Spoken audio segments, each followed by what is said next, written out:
প্রিয় দর্শক বন্ধুরা, এই মুহূর্তের জন্য আপার প্রাইমারি থেকে উঠে আসছে ম্যাট কেসের অত্যন্ত গুরুত্বপূর্ণ খবর আপডেট। কার্যত কলকাতা হাইকোর্টের সাইটে ম্যাট কেসের বিরাট বড় খবর আপডেট উঠে আসছে শুনানির ঠিক আগে আগেই।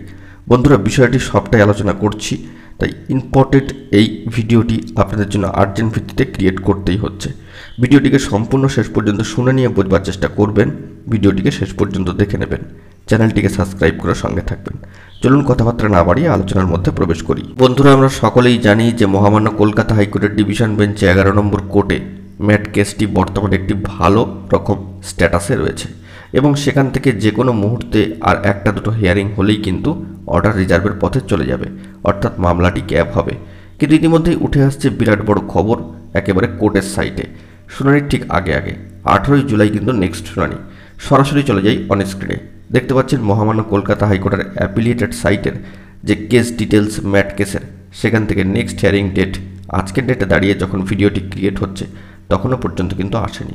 অবশ্য মামলা পাল্টাট এবং একেবারেই কিন্তু উপরের দিকে থাকার কথা, যেহেতু সম্মানীয় বিচারপতি দ্রৌপদী চক্রবর্তী মহাশয় এবং সম্মানীয় বিচারপতি সম্মানীয় পার্থসারথী চ্যাটার্জি মহাশয়ের 11 নম্বর কোর্টের ডিভিশন বেঞ্চে মামলাটি বর্তমানে অত্যন্ত সিরিয়াস ম্যাটার হিসাবে কিন্তু চলছে এবং সম্মানীয় বিচারপতি দ্রৌপদী চক্রবর্তী মহাশয় এই বিষয়টিকে গুরুত্ব দিয়ে মামলাটিকে একেবারে কিন্তু ওপরের দিকে রাখছেন যৎপরনাস্তি এর সমাপ্তি ঘটানোর জন্য।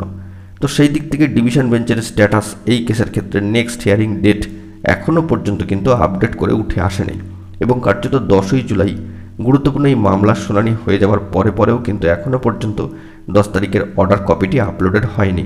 তো সেই দিকে আমরা ফোকাস রাখছি গুরুত্বপূর্ণ 10 তারিখের অর্ডার কপিতে কী রয়েছে না রয়েছে, এবং সেটিও কিন্তু আমরা তুলে ধরবার চেষ্টা করব পরবর্তী সময়। আপাতত নেক্সট হিয়ারিং ডেট 18ই জুলাই সেকেন্ড হাফে রয়েছে গুরুত্বপূর্ণ দিক থেকে, কিন্তু এখনও পর্যন্ত কোর্টের সাইটে বিষয়টি কিন্তু আপডেট হয়নি। তো সেই দিক থেকে দেখতে গেলে আমরা অর্ডার কপি আপলোডেড কবে হবে সেই দিকে অবশ্যই তাকিয়ে রয়েছি। আজকে 15 তারিখ হলো, এখনও কিছুদিন সময় রয়েছে এই আপডেটটি স্ট্যাটাসে আসার জন্য।